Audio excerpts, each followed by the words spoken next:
Bienvenue chers téléspectateurs dans un nouvel épisode de votre émission avec le Maroc depuis Washington. Je suis Adam Early et je suis toujours très heureux de vous retrouver. Sa Majesté le roi Mohammed VI a adressé le 6 novembre un discours à son peuple fidèle à l'occasion du 46e anniversaire de la glorieuse Marche verte. Un discours qui a été fort et très clair dans lequel Sa Majesté a abordé la politique du royaume vis-à-vis de la question du Sahara marocain. De même, Sa Majesté visait dans ce discours un certain nombre de parties, au premier rang desquels, bien évidemment, le peuple marocain, y compris la population des provinces du Sud, ainsi que l'Algérie et le Front Polisario.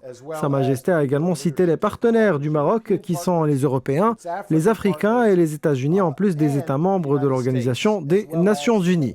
Dans l'épisode d'aujourd'hui, nous discuterons du message que Sa Majesté a envoyé à toutes ces parties et nous décrypterons le contenu du discours royal.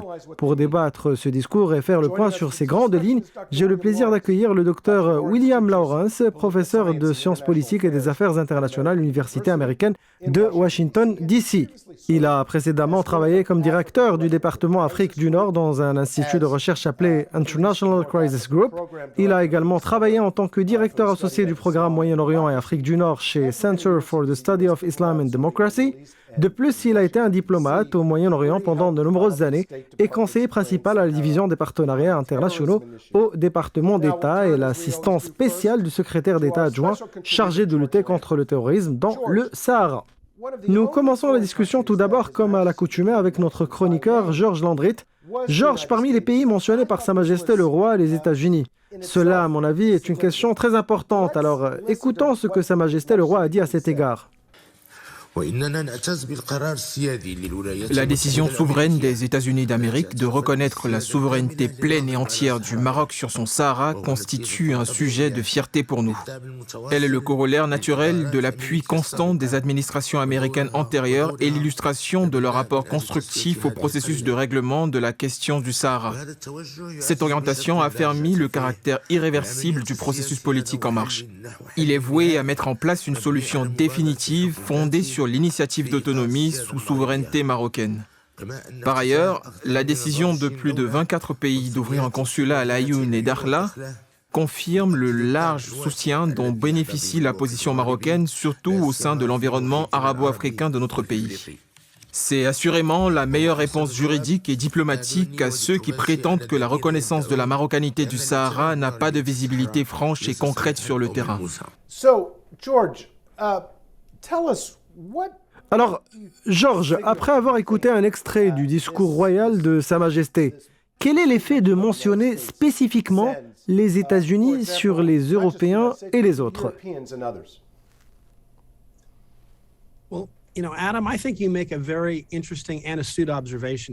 C'est une bonne remarque, Adam. Effectivement, Sa Majesté le Roi a mentionné les États-Unis et pas d'autres pays. Le souverain aurait pu critiquer dans son discours l'Algérie pour sa récente escalade. Au lieu de cela, Sa Majesté s'est concentrée sur des facteurs historiques, économiques et culturels, chose qui renforce la position du Maroc. Sa Majesté le Roi a également évoqué une conception très puissante de l'investissement et du développement dans la région. D'un point de vue historique, économique et culturel, il est bien clair que le Sahara fait partie intégrante du territoire marocain, ce que Sa Majesté a pu clarifier de manière décisive. Bien que la période du colonialisme européen ait pu contribuer à obscurcir ce fait pendant un certain temps, Sa Majesté le Roi a clairement indiqué qu'il n'y avait aucune raison d'ignorer tous les facteurs qui ont fait du Sahara une partie intégrante du territoire marocain. Je pense qu'il y a des raisons concrètes pour que la communauté internationale reconnaisse largement ces faits. Dans son discours, Sa Majesté le Roi a également évoqué un certain nombre d'autres pays, hormis les États-Unis, qui ont ouvert des représentations diplomatiques dans les provinces du sud du Maroc. C'est en partie une reconnaissance du fait qu'un allié majeur du Royaume a reconnu la souveraineté pleine et entière du Maroc sur son Sahara. De ce fait, d'autres pays doivent hardiment s'avancer vers cette reconnaissance. Il est vrai aussi qu'une partie de cela est due au fait que le Maroc et les États-Unis ont subi une alliance historique entre eux. Avant même l'indépendance des États-Unis, il existe une longue histoire de coopération entre les deux pays. De plus, Sa Majesté le Roi a pratiquement appelé les pays européens et les pays du monde à adopter une position forte et courageuse pour soutenir la souveraineté et l'intégrité territoriale du Maroc. Yeah. Bill, tell us, about your thoughts on. Et vous, William, que pensez-vous du fait que Sa Majesté le Roi a mentionné spécifiquement les États-Unis dans son discours? Il a aussi évoqué un autre pays, la Mauritanie. Qu'en pensez-vous? What do you think? As George said, Comme l'a dit George, Sa Majesté le Roi a présenté les États-Unis comme un modèle qu'il aimerait que d'autres pays suivent. En effet, 24 autres pays ont ouvert des représentations diplomatiques dans les provinces du sud du Maroc, ce qui constitue une sorte de reconnaissance qui consacre la politique réaliste et juste du Maroc. En outre, il y a environ 45 autres pays qui soutiennent pleinement la position marocaine. Cela inclut de nombreux pays africains suite aux efforts diplomatiques marocains en Afrique subsaharienne. Ainsi, Sa Majesté le Roi a cité dans son discours une séquence commençant par les États-Unis, puis les pays qui ont ouvert des consulats généraux au Sahara, puis les pays qui pourraient suivre l'exemple des États-Unis en reconnaissant la souveraineté pleine et entière du Maroc sur son Sahara. Sa Majesté a également avancé une position forte dans laquelle il a appelé les pays européens à aller dans la même direction, mais il est frappant de constater que Sa Majesté le Roi n'a pas nommé d'autres pays. Pensez-vous que les observateurs et les responsables américains ont pu lire ça? Écoutez, je pense qu'il y a probablement des dizaines d'observateurs des affaires du Maroc qui se sont précipités pour analyser et décortiquer le discours de Sa Majesté.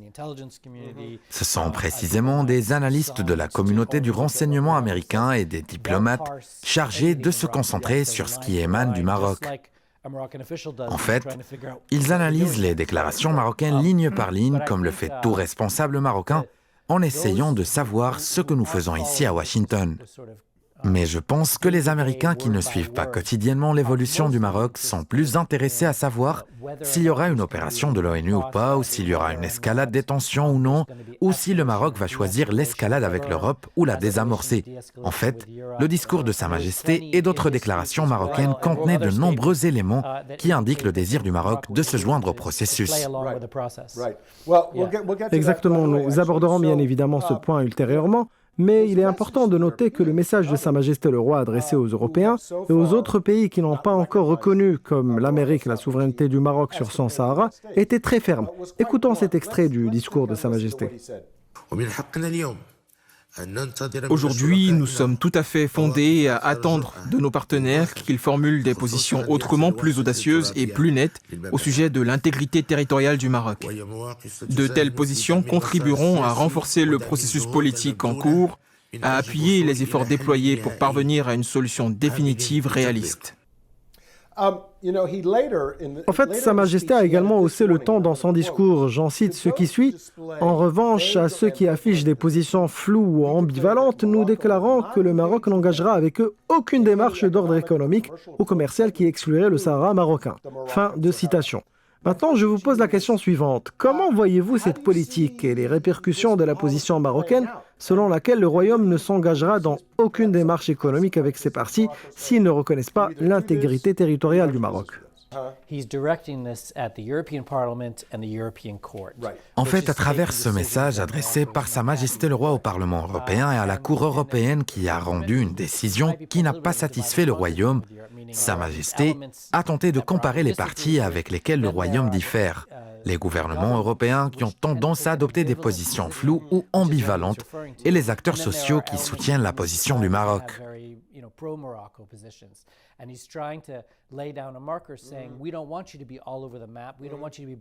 À cet égard, Sa Majesté a clairement indiqué que le Maroc ne veut pas de position floue ou ambivalente et ne veut pas que la Cour européenne prenne une décision interdisant la pêche dans la zone, puis un ministre européen vient et dit que la pêche peut être autorisée ici.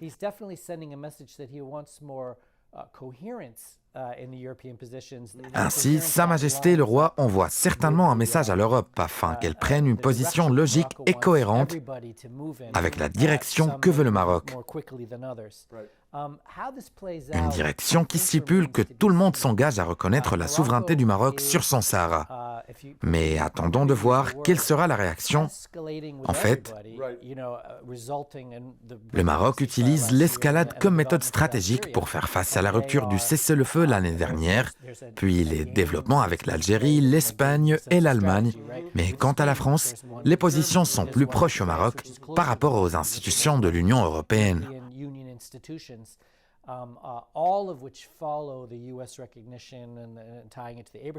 Tout cela s'est produit à la suite de la reconnaissance américaine et la signature des accords d'Abraham dont Sa Majesté le Roi a clairement indiqué dans un discours précédent qu'il n'y avait aucun lien entre eux. Sa Majesté veut aujourd'hui que tout le monde avance dans la même direction et met en garde contre le traitement de ceux qui ont des positions ambiguës afin d'obtenir des concessions supplémentaires en faveur du Maroc. Nous notons ici que l'Algérie s'oppose à la France sur les questions de visa et le renvoi forcé des ressortissants vers leur pays d'origine et d'autres questions. De plus, si l'Algérie n'avait pas pratiqué la politique de l'escalade, elle aurait pu apparaître comme un pays plus coopératif avec l'Europe. Mais en choisissant l'escalade face à l'Europe, elle crée une sorte d'opportunité pour le Maroc de faire évoluer la position de l'Union européenne en faveur du Royaume.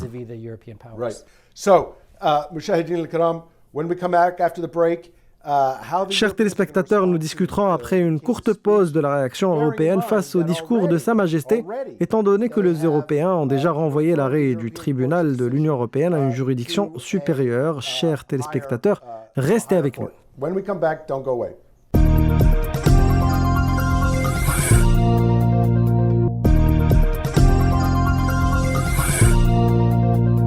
Chers téléspectateurs, nous voilà de retour pour la suite de votre émission avec le Maroc depuis Washington. Notre discussion porte aujourd'hui sur le discours de Sa Majesté le Roi Mohammed VI adressé le 6 novembre à son peuple fidèle à l'occasion du 46e anniversaire de la glorieuse Marche verte. Avant la pause, j'ai posé une question à mon invité, le Dr William Lawrence, sur ses attentes quant à la réponse des Européens à l'appel de Sa Majesté à suivre le modèle américain en gardant à l'esprit que quelques jours après le discours royal, les Européens ont commencé à intensifier l'arrêt du tribunal de l'Union européenne concernant les relations avec le Maroc. Monsieur Lawrence, nous vous écoutons.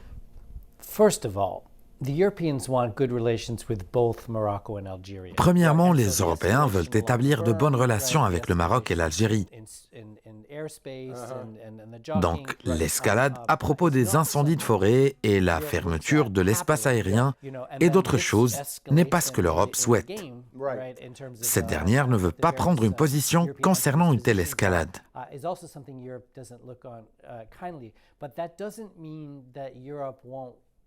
Mais cela ne veut pas dire que l'Europe veuille adopter une position de soutien au profit du Maroc, mais plutôt que l'Europe va essayer de trouver une voie par laquelle elle peut s'aligner sur la position marocaine sans provoquer une grande colère algérienne. Ceci n'est pas une mince affaire, car l'Algérie continue toujours sur la voie de l'escalade. De même, il y a aussi des incidents violents et des accusations contre le Maroc. L'Algérie opte pour la personnalisation des questions politiques.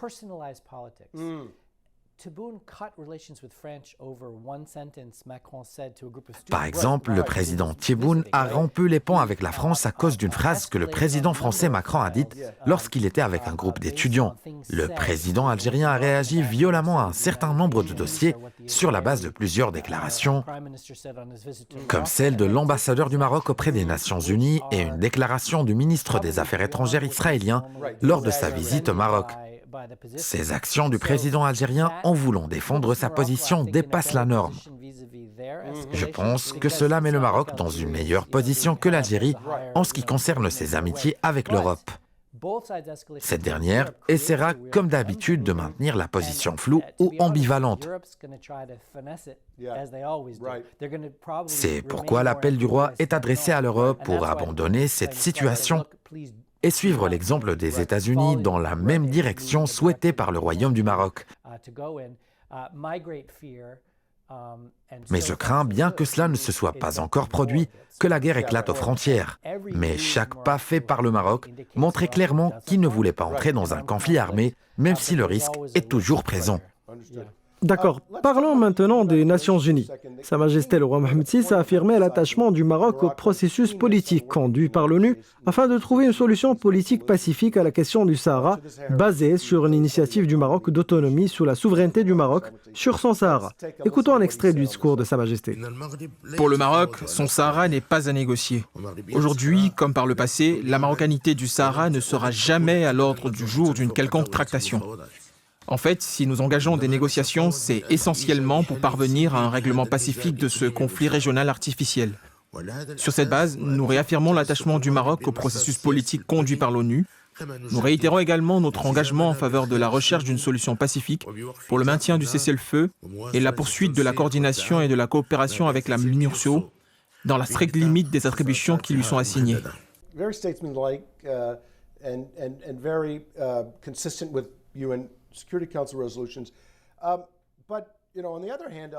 Aux résolutions du Conseil de sécurité des Nations Unies. En revanche, on constate que l'Algérie refuse de participer aux prochaines sessions de table ronde qui ont été confirmées par la résolution 2602. De plus, le Polisario a clamé la fin du cessez-le-feu, ce qui augmentera les risques d'éclatement. En outre, la rupture du cessez-le-feu est également considérée comme une violation des résolutions du Conseil de sécurité de l'ONU. Alors, face à cette intransigeance, comment va évoluer l'opération onusienne ?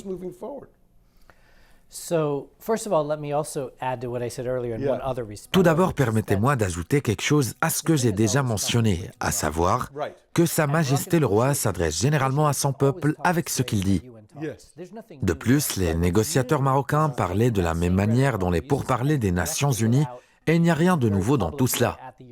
Mais ce qui est nouveau dans le discours de Sa Majesté, c'est l'utilisation du discours officiel marocain publiquement aux Européens et aux Nations Unies. C'est une chose nouvelle et audacieuse, mais comment cela affectera-t-il le processus que les Nations Unies entreprendront ? En fait, si les Algériens y participent, ça ne se passera pas bien, et si chaque partie adopte une position plus dure, une solution négociée ne verra pas le jour. En outre, si la négociation repose principalement sur le plan marocain d'autonomie, qui est cohérent avec la position américaine depuis 2007, cela ne sera pas conforme aux concessions que chaque partie peut faire pour parvenir à un accord. Ainsi, je ne m'attends pas à ce que les négociations aboutissent à quoi que ce soit. Alors, j'avais l'habitude de dire au gouvernement marocain et aux Nations Unies pendant un certain nombre d'années, essayez d'obtenir des résultats sur des questions secondaires qui peuvent être négociées par le biais des Nations Unies pour montrer la bonne volonté, comme le respect de l'accord du cessez-le-feu. Cependant, je ne m'attends pas à ce que les négociations donnent des résultats fructueux dans un avenir proche, étant donné la grande divergence entre les positions des parties. Je pense que Staffan de Mistura, et vous le connaissez certainement, a beaucoup de travail devant lui pour faire face à cet énorme écart entre ce que Sa Majesté le roi Mohammed VI a annoncé d'une part et ce qui a été annoncé par l'Algérie et le Polisario d'autre part.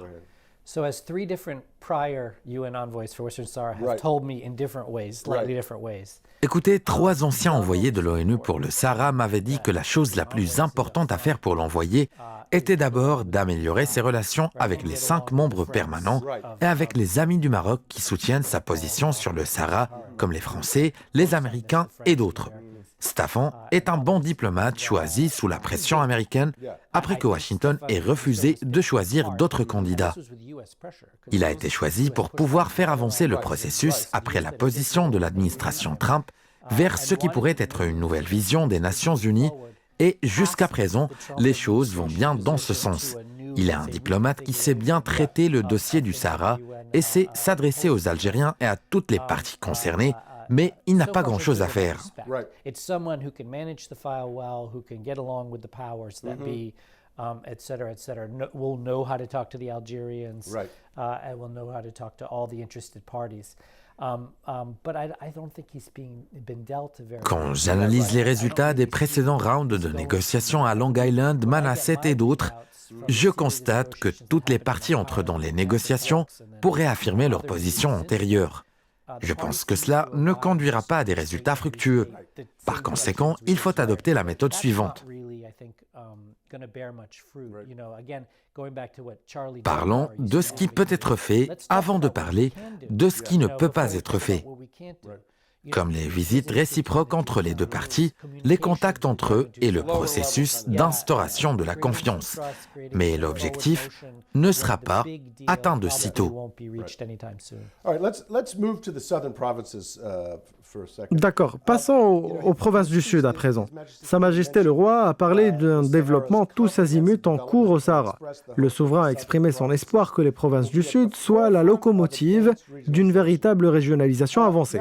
Dans la même veine, vous savez que le développement et la prospérité du continent africain est l'un des piliers de la politique étrangère du Maroc. À cet égard, j'ai deux questions pour vous. Premièrement, comment voyez-vous le Sahara dans le contexte de la politique marocaine plus large envers l'Afrique? Quant à la seconde question, voyez-vous le Sahara comme un moteur potentiel pour la croissance du continent africain? Votre dernière question est la plus facile à répondre et j'y répondrai certainement par oui. Les démarches marocaines en Afrique sont nombreuses et multiples, commençant par le secteur bancaire et les différentes formes de commerce, en passant par l'énergie et même dans presque tous les domaines, y compris la coopération sécuritaire, la formation des imams et bien d'autres domaines. All the North African states, from Morocco over to Egypt, all of whom have an Africa policy that Right. De sorte qu'on trouve le Maroc dans chaque champ de coopération en Afrique. Si vous comparez cela à des pays d'Afrique du Nord ou encore à l'Égypte, vous constaterez que chaque pays a une politique envers l'Afrique à travers laquelle il essaie d'établir ses relations avec ce continent. Mais le Maroc demeure unique dans sa politique d'aller de l'avant, contrairement aux différends de l'Égypte sur le Nil et les politiques de l'Algérie envers l'Afrique. De ce fait, le Maroc a obtenu un plus grand succès et une participation plus large en Afrique. Je rappelle que la récente escalade était due à la route qui relie le Maroc à l'Afrique. Les séparatistes ont essayé en vain de couper cette route stratégique en termes de commerce. Quant à votre question sur la relation de la question du Sahara avec la région africaine, le Maroc s'en sort mieux lorsqu'il traite de l'aspect coopération sécuritaire au Mali par exemple, et à travers les questions commerciales dont nous avons parlé. Le Maroc a réussi à trouver une position unifiée à travers d'autres dossiers et à créer des positions autour desquelles tout le monde pouvait s'entendre. You know, I think when it points the finger at Polisario, that tends to create a sort of polarized vision, whereas a lot of these other files have created a new kind of unifying vision. À cet égard, la diplomatie marocaine a réussi à faire des pas de géant et elle peut encore en faire davantage. George, D'accord. Georges, Sa Majesté a également exhorté les partenaires internationaux à investir au Sahara ensemble avec le secteur privé marocain, afin de former un moteur de développement pour l'ensemble du continent, comme nous l'avons expliqué auparavant. Pensez-vous que les hommes d'affaires américains voient le Sahara marocain comme un bon terrain pour un investissement de productivité et de croissance? Et participeront-ils à son développement? Je pense qu'il y aura beaucoup d'intérêt à investir au Sahara marocain. Il est clair que la pandémie a endommagé l'économie de tous les pays du monde, mais avec le début de la reprise économique, je ne vois aucune raison pour que le Maroc ne reste pas un modèle fort de réforme économique avec des fondements solides et une économie très stable. Le gouvernement marocain s'est concentré sur la construction d'une économie durable et extensible au profit de tous les citoyens. Surtout que le Maroc dispose d'une solide infrastructure, le Royaume travaille à construire une société d'opportunités. En plus de cela, même les taux de l'impôt sur le revenu offrent des exonérations fiscales aux investisseurs et font du Maroc une destination plus attrayante pour les investissements. Je crois que le leadership de Sa Majesté le Roi conduit cette tendance et j'attends de voir le Maroc progresser sur le plan économique.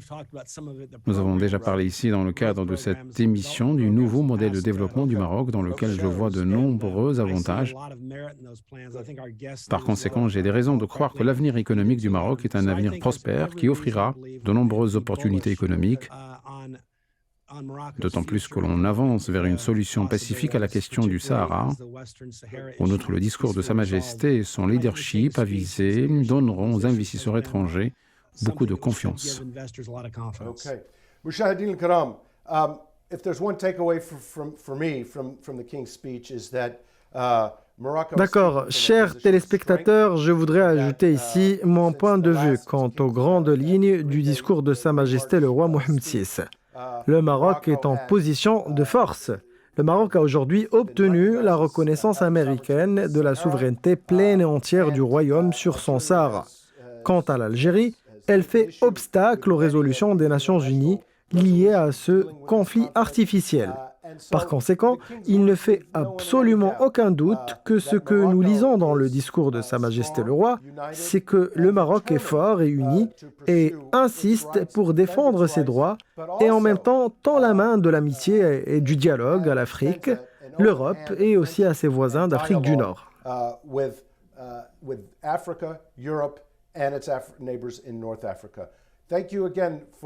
Je tiens à remercier encore une fois le docteur William Lawrence et je remercie également notre chroniqueur Georges Landrit. Merci à vous également, chers téléspectateurs, pour votre attention. Notre rendez-vous se renouvellera la semaine prochaine. À très bientôt.